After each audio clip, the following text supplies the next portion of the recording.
ನಮಸ್ತೆ ಸ್ನೇಹಿತರೆ. ಸ್ವಾಮಿ ವಿವೇಕಾನಂದರ ನುಡಿಮುತ್ತುಗಳು.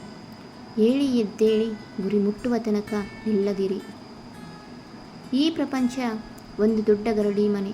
ನಾವೆಲ್ಲ ಬಲಿಷ್ಠರಾಗುವುದಕ್ಕೆ ಬಂದಿದ್ದೇವೆ. ಮೊದಲು ಆಳಾಗುವುದನ್ನು ಕಲಿಯಿರಿ. ಆಗ ನಾಯಕನಾಗುವ ಅರ್ಹತೆ ತಾನಾಗಿಯೇ ಬರುತ್ತದೆ.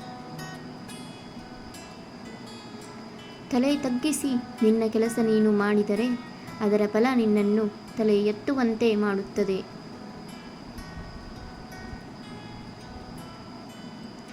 ನಮ್ಮ ದುಃಖಗಳಿಗೆಲ್ಲ ನಾವೇ ಜವಾಬ್ದಾರರು, ಮತ್ಯಾರೂ ಅಲ್ಲ. ನಮ್ಮ ಅದೃಷ್ಟವನ್ನು ರೂಪಿಸಿಕೊಳ್ಳುವವರು ನಾವೇ. ಇಡೀ ಪ್ರಪಂಚ ನಿರ್ಮಾಣವಾಗಿರುವುದೇ ಮಾನವ ಶಕ್ತಿಯಿಂದ ಮತ್ತು ಉತ್ಸಾಹದ ತೀವ್ರತೆಯಿಂದ.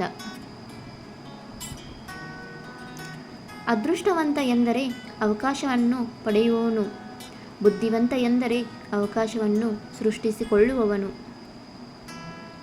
ಸಾಧ್ಯವೇ ಇಲ್ಲ ಎಂದುಕೊಂಡರೆ ಏನನ್ನು ಸಾಧಿಸಲು ಸಾಧ್ಯವಿಲ್ಲ. ಸಾಧ್ಯವಿದೆ ಎಂದರೆ ಏನನ್ನಾದರೂ ಸಾಧಿಸಬಹುದು. ಸಾಧನೆ ಎಂಬುದು ಸಾಧಕನ ಸ್ವತ್ತೇ ಹೊರತು ಸೋಮಾರಿಯ ಸ್ವತ್ತಲ್ಲ. ದುಡ್ಡಿಲ್ಲದವ ಬಡವನಲ್ಲ, ಗುರಿ ಮತ್ತು ಕನಸಿಲ್ಲದವ ನಿಜವಾದ ಬಡವ. ಕಷ್ಟಗಳು ನಿಮಗೆ ಎದುರಾದಷ್ಟು ನೀವು ಬಲಿಷ್ಠರಾಗುತ್ತೀರಿ. ಹಾಗಾಗಿ ಕಷ್ಟಗಳನ್ನು ತುಂಬು ಹೃದಯದಿಂದ ಸ್ವಾಗತಿಸಿ.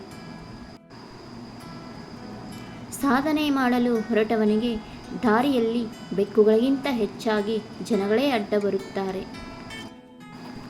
ಜೀವ ನಮ್ಮ ಮಾತನ್ನು ಕೇಳುವುದಿಲ್ಲ. ಯಾವಾಗ ಬೇಕಾದರೂ ಹೋಗಬಹುದು. ಆದರೆ ಜೀವನ ನಮ್ಮ ಮಾತನ್ನು ಕೇಳುತ್ತದೆ.